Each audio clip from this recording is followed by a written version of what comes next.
The US government is now a shareholder, not metaphorically, but literally. Washington has taken equity stakes in companies like Intel, MP Materials, and Lithium America. Uncle Sam has gone from funding projects to owning companies, and that's a big shift because when the government sits on the same side of the table as the CEO, not just by investing in a product or a project, but by being an investor, it has now become a part owner of that business. So, what happens when the world's largest economy, the United States of America, starts playing venture capitalist? Well, for decades, Washington's economic playbook was simple: grants, contracts, and loans. The Department of Energy's loan program jump-started the clean energy era. It helped Tesla back when Tesla was a scrappy EV startup by giving it $465 million loan that Tesla repaid 9 years early. That deal became legend, and I don't think there's anybody who thinks that was a bad idea for the US government to do. However, then came Solyndra, the solar manufacturer that burned through $535 million in federal backing before it collapsed in 2011. That became a serious cautionary tale. And yet, you fast forward today, the US isn't just writing checks, it's buying shares. And here's what that looks like by the numbers. Intel, roughly $8.5 billion came out from the CHIPS Act to build semiconductor fabs in Arizona and Ohio. This also gave the federal government an equity warrant, which gives Washington up to a 9.9% ownership stake. That's pretty big considering the size of Intel. MP Materials, the Pentagon purchased preferred shares to expand America's rare earth magnet production, ensuring domestic supply for defense. Lithium Americas, the Department of Energy holds around 5% of the company through different warrants tied to a $2.3 billion loan for the Thacker Pass lithium mine in Nevada. U.S. Steel, the federal government keeps a golden share, giving it veto rights over takeovers and asset sales that could threaten national security. And that list actually may grow. From USA Rare Earth, Nylon Magnetics, and Ascend Elements, all critical materials players are reportedly in talks for similar partnership. It's clear that Washington wants secure supply chains for chips, magnets, batteries, and green energy. But the story is deeper. It's about how strategy changes the nature of capitalism itself. And that, by quite frankly, is a little bit of what I'm concerned about. And if this all feels new, it's worth remembering that other democracies have been here before. Let's talk about some of their national funds, their investor funds that they have. We talk about Singapore's Temasek. It acts like a national investment fund, earning about 8% annually over the last 20 years and 14% since 1974. You get into Norway's government pension fund Global. This is the world's largest sovereign wealth fund that has averaged around 6.7% since 1998. You then get into New Zealand's Superfund. It's bought about roughly 10% in a year after year since 2003. And then you sit at Australia's Future Fund. It's nearly at 8% annually year after year. These funds prove that democracies can invest profitably when they build firewalls between politics and portfolio management. For instance, Temasek's board doesn't answer to politicians on the day to day. Norway's fund can't invest domestically to avoid conflicts of interest. In other words, success depends on distance from political pressure.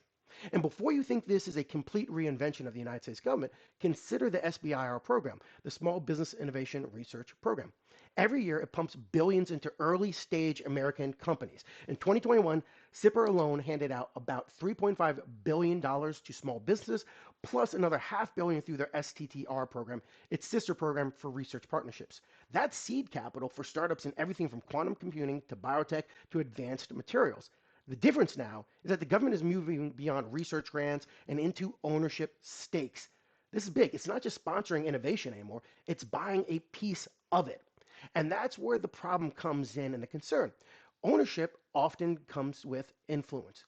When your biggest shareholder can also regulate your industry, raise your taxes, and approve your mergers, the invisible hand starts looking more like a velvet glove holding a gavel. Their systems exist to prevent exactly what every economist fears: centralized, disguised as capitalism. And let's give you a couple examples to kind of give you the idea of how you can start off with something that seems reasonable and go to something that is concerning. Let's use Volkswagen. In 1960, West Germany partially privatized Volkswagen. The state of Lower Saxony retained roughly 20% of the company's shares, not enough to own it, but enough to influence it.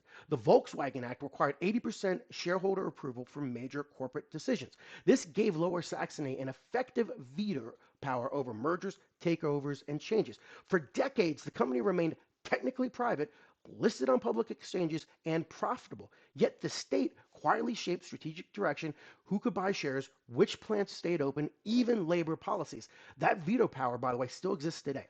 A law written to protect national interests evolved into permanent structural control. Volkswagen shows how governments can embed governance rights instead of full ownership, control by design, not by decree. If the US doesn't build similar firewalls, these new equity programs that they're considering could easily turn into instruments of control. Let's go over to the Chilean copper case. In the 1950s and 60s, Chile took a sidewise kind of step approach to controlling its copper mines.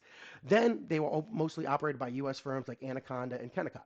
At first, the government pursued a Chilenization policy, negotiating partial ownership and increased taxes on foreign operators. The idea was cooperative. The state would gain revenue and influence without disrupting production. But once those frameworks were in place, political momentum shifted. In 1971, under Salvador Allende, Chile moved to full nationalization, creating Codeco. The result, immediate state control, but also diplomatic isolation, legal battles, and years of investment shortfall. It's a classic illustration of the negotiated path, a gradual move from partial participation to full takeover, justified by step in the name of fairness, security, and sovereignty. One administration's strategic investment could become the next administration's political leverage. And let's go a little bit fast forward and get into the 21st century. We could talk about even modern bailouts and creeping ownership.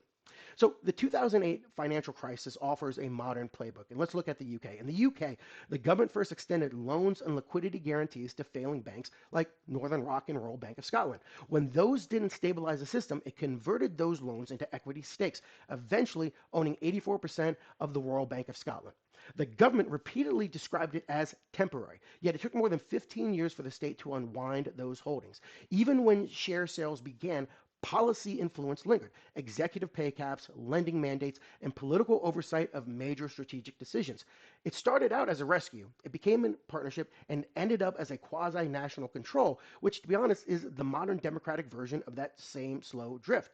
Still, there's a strong case for what Washington is doing. Supply chains have become security chains.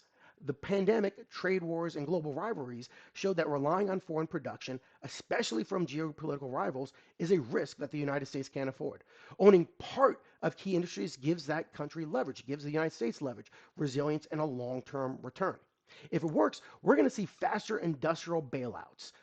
We're going to be seeing stronger domestic manufacturing and profits flowing back to taxpayers. If it fails, we could end up with bloated, politically protected companies, think Solyndra 2.0, wearing suits and waving flags. The difference will come down to discipline, clear exits, transparent returns, and a strict separation between investor and regulator. And the underlying pattern is this. Each example, from Volkswagen to Chile to the UK banks, reveal the same pattern of mission creep. It often begins with good intentions, stabilize jobs, protect critical industries, defend national interests. But when the crisis passes, the ownership doesn't always go away. The logic of temporary government involvement tends to become institutionalized, especially when strategic industries or political capital are at stake. And that's the concern today. In the name of security, nations may be rebuilding a quieter, subtler version of state capitalism. One board seat, one equity warrant, one golden share at a time. So is this bold new approach smart industrial strategy or the quiet beginning of some type of state-driven capitalism inside of the United States? Maybe both. The line between economic security and economic control has never been thinner. If America can walk that line and not fall off, it'll build the foundation for a new era of democratic investment. If not, Americans might wake up one day and realize that what used to be an invisible hand guiding the market is now Uncle Sam's hand alone. So what do you think? Is this the dawn of smarter capitalism or too much government in the boardroom? If you like this rundown on government investments and private sector businesses, please remember to like this video and subscribe to our channel. If you got any questions, feel free to post them in the comments below, and I'll make sure to answer them. Thanks for watching.